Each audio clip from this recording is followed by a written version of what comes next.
Well, after that very dramatic YouGov poll released yesterday, the English local elections, I think, showing Reform arriving in terms of not just opinion poll support, but votes. And I did write about this today over at Hever News, my newsletter. Do go and check that out. I'll put a link down below. Do go and read that article for free and subscribe to receive my newsletter in your inbox.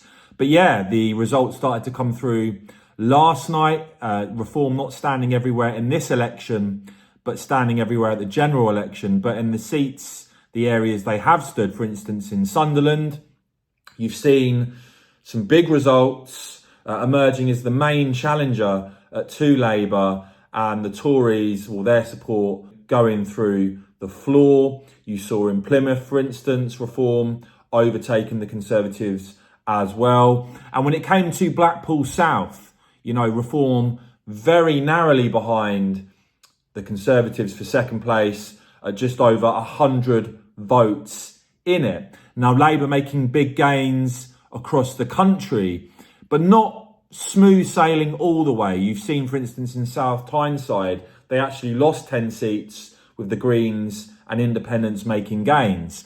Now, in terms of Rishi Sunak, it looks like these results, as appalling for the Tories as they are not quite going to be bad enough, it seems, for Tory MPs to pluck up the courage to actually oust him.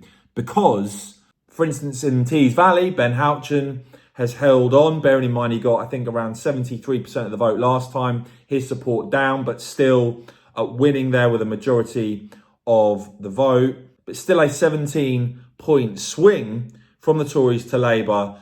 If that was repeated, the Tories would lose all their seats in that region. But yeah, it seems like the Conservatives haven't quite done badly enough for there to be a leadership challenge against Rishi Sunak from Tory MPs. But Richard Tice, Reform leader, with a very clear message.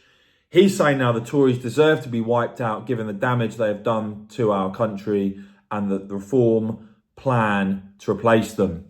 Let me know what you make of all of that in the comments below, guys. Who are you currently supporting? Who are you going to back at the general election? Do let me know your thoughts down below in the comments. And of course, as ever, cheers for watching.